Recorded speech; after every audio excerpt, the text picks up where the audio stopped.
श्रोता बंधु आपण मैंने शुणुंट 89.6 रेडियो बागायती गोष्ठी बेतार केन्द्र।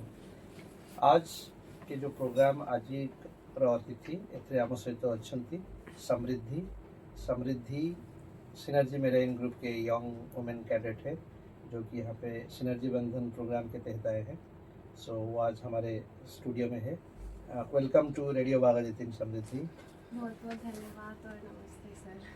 सो समृद्धि, आपका जो ये नाम है इसका अर्थ क्या है? जैसे आशीर्वाद देते हैं सुख समृद्धि करके, तो इट्स लाइक कि सुख संपन्न रहे आपकी ज़िंदगी में सब, तो इसीलिए समृद्धि मतलब सुखी और संपन्न रहने वाले। वैसे तो आप हमेशा खुश दिखते हैं तो शायद इसलिए आपके घर वाले ये नाम दिए थे या नहीं, जब मैं पैदा हुई थी तब मुझे एक अलग नाम दिया गया था जो था उत्कंठा, जो कि मेरी हरकतों को देख कर दिया गया था, क्योंकि हाँ मैं बहुत एक्साइटेड और चीज़ों को देखकर बहुत जल्दी खुश होना, उदास होना। तो बाद में फिर मेरे दादाजी ने मेरा नाम बदलकर समृद्धि रख दिया, क्योंकि वो कहते थे तुम्हें देखकर मुझे खुशी मिलती है तो तुम मेरी समृद्धि हो। Oh fantastic, very good. So आप इसमें कहाँ के रहने वाले हैं? मैं उत्तराखंड का एक डिस्ट्रिक्ट है पिथौरागढ़, वहाँ एक छोटा सा गांव है जिसे नाभी कहते हैं। वो मोस्टली वो फेमस है ओम पर्वत, आदि कैलाश और वहाँ से बड़ा कैलाश के दर्शन के लिए भी जाते हैं। तो इसके लिए मेरा गांव बहुत फेमस है, जो कि एक बॉर्डरिंग डिस्ट्रिक्ट में आता है। मेरा गांव तिब्बत, चाइना एंड नेपाल के साथ बॉर्डर शेयर करता है। Oh fantastic. हाँ, so that might be a tourist place anyhow, है? बहुत ज़्यादा, अभी पिछले कोविड के बाद से काफ़ी ज़्यादा टूरिस्ट आने लग गए हैं वहाँ। तो पिथौरागढ़ भी एक प्रिंसली स्टेट हुआ करता था ना? हाँ जी, हाँ, पिथौरागढ़, यस, बहुत सुंदर जगह महारानी जी। इसके बारे में कहावत भी है सारी, जी, है? जी, जी। Okay fantastic. सो आप हिमालय के चोटी से अभी पूरा समुंदर में ये छलांग कैसे हुआ, आपका मानना ये है? तो मैंने भी खुद कभी सोचा नहीं था कि मैं इतनी लंबी छलांग मारूंगी कि सीधे नॉर्थ से मैं ऐसे जगह होंगी जहाँ मुझे सिर्फ समुंदर दिखेंगे। तो ये स्टार्ट हुआ बचपन से। मैं एक सरकारी स्कूल से पढ़ी हूँ, ऐसे ही छोटा सा गांव है मेरा भी, वहाँ पर शिशु मंदिर, विद्या मंदिर जैसे गांव होते हैं, गांव में स्कूल होते हैं, मैं उनसे पढ़ी हूँ। जब तक वहाँ थी मुझे कोई नॉलेज नहीं था कि क्या कोर्स होता है, बस पता था या तो डॉक्टर बनते हैं या इंजीनियर बनते हैं। पर फिर मैं अपने रिलेटिव्स के साथ शहर गई, वहाँ से मुझे लगा कि मुझे कुछ करना है, पर मैं फिर से इंजीनियरिंग में अटक गई और मैं कंप्यूटर साइंस में इंजीनियरिंग कर रही थी। पर उसके बाद फिर मैंने एक दिन बोला कि मुझे ये नहीं करना, मुझे समझ नहीं आता है और मैं इस चीज़ के लिए नहीं बनी हूँ। तो मेरे ताऊजी हैं, उन्होंने मुझे कहा मैं तुम्हें 2 दिन का समय दे रहा हूँ, सोच के मुझे बताओ। मैं गूगल में बस ऐसी सर्च कर रही थी क्या करना चाहिए जहाँ से मैं अपने कंफर्ट जोन से बाहर जाके नई चीज़ें सीखूँ, नया प्लेस एक्सप्लोर करूँ। तो फिर मुझे मर्चेंट नेवी का ऑप्शन दिखा, मैंने अप्लाई करा, कॉलेज सेलेक्ट किया, नॉर्थ से साउथ सीधे केरला जंप किया। नए लोग मिले, नया एनवायरनमेंट, नया कल्चर, नया लैंग्वेज, नया खाना कम्प्लीटली जो मुझे बहुत पसंद है। और ये 3 साल रह करके मैंने बीएससी नॉटिकल साइंस करा, जो कि 3 साल की हमारा ग्रेजुएशन होता है। तो उन 3 सालों में मैंने थोड़ी सी मलयालम भी सीखी है, मलयालम मुझे समझ आती है। तो बहुत अच्छा एक्सपीरियंस था मेरा, और अगर मैं पीछे मुड़ करके देखूं तो मैं अपने आप पे बहुत प्राउड फील करूंगी कि मैं कहाँ थी और मैं अब कहाँ हूँ। तो ये है मेरी जर्नी इसमें आने की। फैंटास्टिक। सो आप ऐसे आपकी जो मातृभाषा है ये क्या गढ़वाली है? यही ट्विस्ट है। लोगों को लगता है सिर्फ कुमाऊं और गढ़वाल है। कुमाऊं गढ़वाल उत्तराखंड के रीजन है, इसमें बहुत सारी ट्राइब्स है। जैसे यहाँ ट्राइब्स है, वैसे मैं एक ट्राइब से बिलोंग करती हूँ, उसे कहते हैं रंग ट्राइब। हमारी बोली अलग, खाना अलग, भाषा अलग, सब अलग है। हाँ, तो वो कुमाऊनी से एकदम अलग है। तो आपके भाषा में नमस्कार को क्या बोलेंगे? ऐसे वो एक बोली है, तो भाषा जो होती है हर एक वर्ड का कोई ना कोई वर्ड होता है, बट बोली में कुछ कुछ चीजें ही चेंज कर देती है। जैसे आपको बोलना है आप कैसे हैं, तो उसको बोलते हैं गन्हमिनो। हाँ, और आपको रिप्लाई करना है जे बिदे इए करके। जे बिदे इए, मैं ठीक हूँ, जे बिदे इए।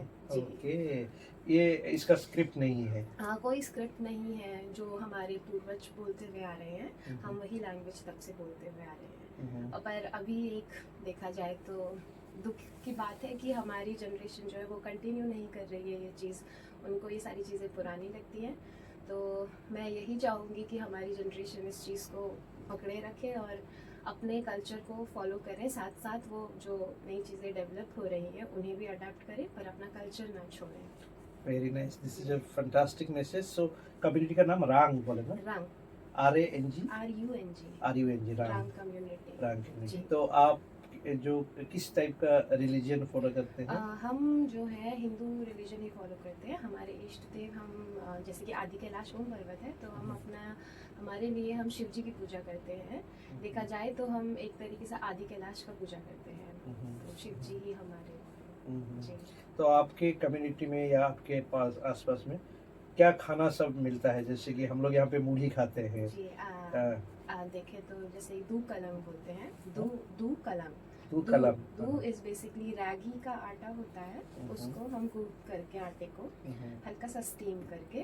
कलंग इज पानी, मिर्ची का पानी होता है जिसमें घी और जुम्बू एक हमारे यहाँ की एक जैसे अजवाइन जीरा होता है उसी टाइप का हमारे यहाँ जुम्बू मिलता है, उससे छोंकते हैं तो खाने का स्वाद अलग आता है, तो वो रंग कल्चर वाली फीलिंग आती है। तो हम उसको निकालते हैं और उस कलंग में डिप करके हल्का सा घी में डिप करके खाते हैं, उससे ठंडा नहीं लगता है। और हमारे यहाँ का मर्जा करके चाय है, वो नमकीन चाय होती है।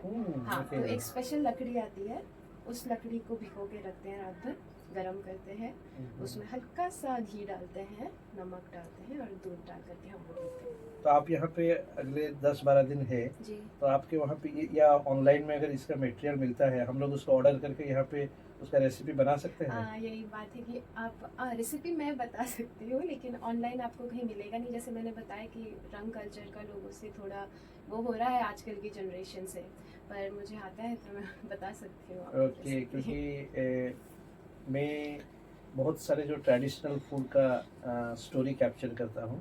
जैसे हमारे एरिया में मोर देन 40 वेराइटीज़ का लीफी वेजिटेबल्स हुआ करता था जो कि माइक्रोवेव्स बोलते हैं। तो उसका हमने प्रोटेक्शन करने के लिए उसके स्टोरीज सब रखे हैं, तो इसके बारे में हम जरूर बात करेंगे। और हमारे यूट्यूबर दोस्त यहाँ पे है, हो सके तो हम रांग कम्युनिटी में एक ट्रिप रखेंगे। बहुत खुशी होगी सर, क्योंकि उत्तराखंड जो है मेरे लिए बहुत अच्छा जगह है। मैंने वहाँ पे आपकी जो है नीम करोली बाबा का है, वहाँ पे अल्मोड़ा गया हूँ, तो ये सारे तो जरूर हम डिटेल्स लेंगे। सो अभी आते हैं आपके फैमिली के बारे में। आपके फैमिली में और कौन कौन है? मेरी दादी है एंड मेरे पापा, मेरी मम्मी और मेरा बड़ा भाई, हम मैं बस। तो आपके गांव में जैसे आपके स्कूल में कभी कोई ऐसे मेराइन इंजीनियरिंग इस टाइप का प्रोफेशन में कभी काम? मेरे कांटेक्ट में कभी मैं ऐसे किसी से मिली नहीं जो इस फील्ड में होगा। बहुत दूर के रिलेटिव्स हैं, उनके थ्रू भी मुझे पता नहीं चला था क्योंकि कॉन्टेक्ट्स नहीं रहते उनमें। बट हाँ, कि देखा जाए तो मैंने देखा है, पर मेरे कम्युनिटी से मैं पहली रंग लड़की हूँ जो इस तरीके से बाहर निकल के इस फील्ड में आई है, तो इसीलिए वो मेरे को थोड़ा हमारे रंग कल्चर में रखते हैं ताकि मैं जितने देश विदेश जाऊँ मैं उन्हें अपने कल्चर के बारे में बताऊँ और लोगों को पता चले कि इस नाम का भी कोई ट्राइब है उत्तराखंड में। जैसे आपका सरनेम क्या है? नबियाल। तो नबियाल जी, इसीलिए मैं नाबी गांव से हूँ। तो जैसे किसी का सरनेम कुटियाल हुआ तो वो कुटी गांव से होंगे। ओके। हाँ जी। ओके, तो सरनेम जो है गांव से ही? जी, गरब्याल तो गरब्याल, गुंजियाल तो गुंजी, ऐसे। Fantastic, very good to know. तो आपके जैसे बोली है उसमें एल्बम या गाना, ट्रेडिशनल गाना ये सारे होता है? आपको एक ट्विस्ट देती हूँ। मेरे दादाजी जो है वो बहुत प्रमोट करते थे हमारी लैंग्वेज को। उन्होंने एक बुक लिखी है रंग मिर्रा करके। रंग मिर्रा करके, रंग मिर्रा, रंग मिर्रा, मिर्रा। हाँ, तो उसमें कहावतें लिखी है रंग में, और वो गाने भी बनाते थे, रंग गाने। एक दो आप बोल सकते हैं हमारे? मुझे दादाजी वाले तो नहीं आते, बट और मैं अच्छा नहीं गाती हूँ, बट एक रंग गाना है जो मेरी दादी बोलती थी, याद आएगी तो ये गाना गाना। तो वैसे है, दो बैता थो तंगर खेब देला तंजर मंगला तखन हो तखन मंगला, दो बैता थो तंगर खेब देला तंजर मंगला तखन हो तखन मंगला। Thank you. इसका मीनिंग क्या है?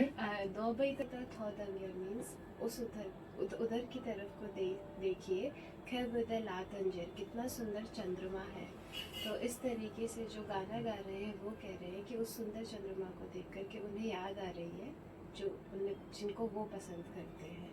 तो जब भी मेरी दादी को मेरी याद आती थी तो वो मेरे लिए ये गाना गाती थी फ़ोन में।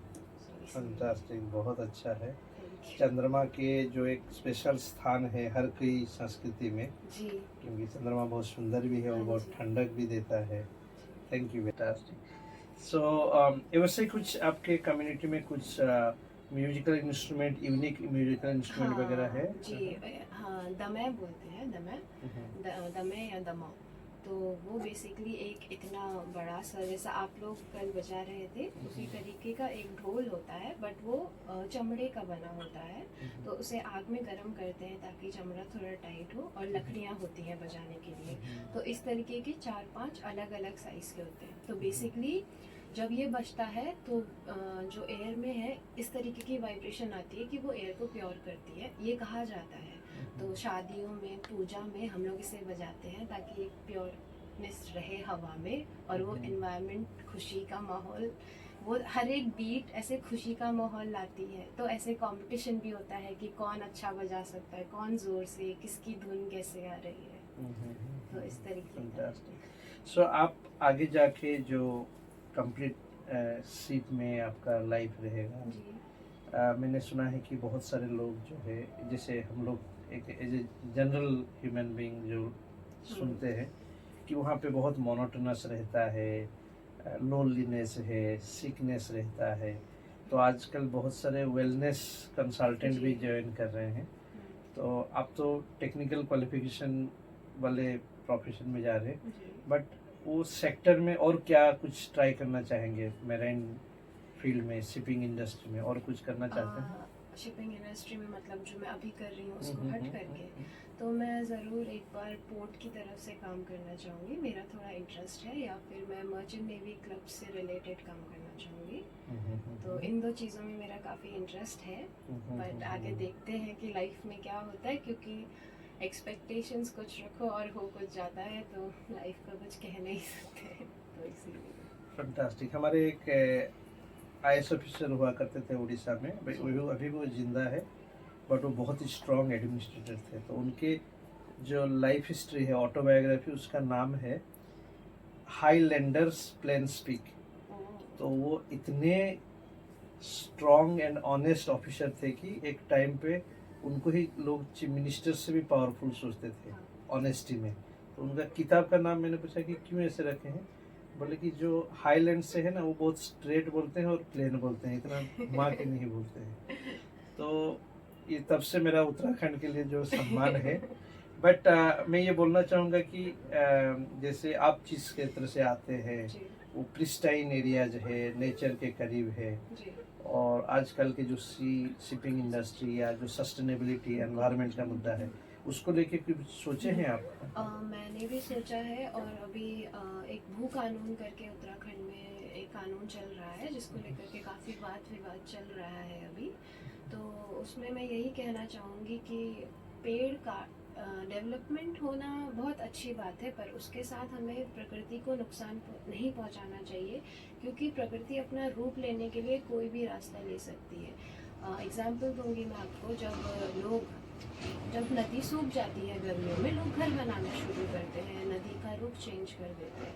तो कुछ टाइम तक नदी उस रास्ते में बहती है, बट जब तेज़ बारिश आती है प्रकृति अपना रूप वापस लेती है और वो घर लेते हुए जाती है। तो अगर हम प्रकृति को देखते हुए डेवलपमेंट करेंगे तो शायद मुझे लगता है कि ये जो नेचुरल ऐसी चीज़ें हो रही हैं कि आपदा आना, बाढ़ आना, तो शायद ये थोड़े कम हो सकते हैं, क्योंकि पेड़ काटना को मैं डेवलपमेंट नहीं मानती हूँ। सो यही मेरी राय ये है। तो हम बचपन में सुंदरलाल बहुगुणा का जो जी, चिटका जी, मूवमेंट जी। उनको सुनते हैं। जी हाल ही में जो सोनम वांगचुक है, जो सोनम वांगचुक जी, हाँ 3 जी। इडियट्स फिल्म जिनसे इंस्पायर हुआ था, उनके वाइफ यहाँ पे आए थे, oh Gitanjali. Wow, she is from Baleshwar, यहाँ से हैं। अच्छा। तो वो लोग एनवायरनमेंट पे बहुत काम कर हाँ रहे जी, हैं। हाँ जी। तो अच्छा लगा आप इतना कंसर्न है एनवायरनमेंट के लिए। सो जाते जाते आप क्या बोलेंगे ऐसे यंग कैडेट्स के लिए, वुमेन कैडेट्स के लिए जो शिपिंग इंडस्ट्री में आना चाहते हैं? मैं उनको यही बोलूँगी कि किसी भी चीज़ को सुन कर के आप अपना जो डेस्टिनी है वो डिसाइड नहीं करिए कि अरे इन्हें इनके साथ तो शिप में ये हुआ, अरे अगर मेरे साथ भी हुआ।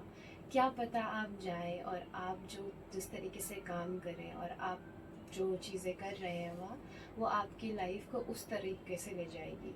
तो किसी के लाइफ एक्सपीरियंस को सुनकर के डरिए मत, सतर्क रहिए पर डरिए मत। मैं बस इतना कहना चाहूँगी। और बहुत अच्छा हमारा जो है ये प्रोफेशन है।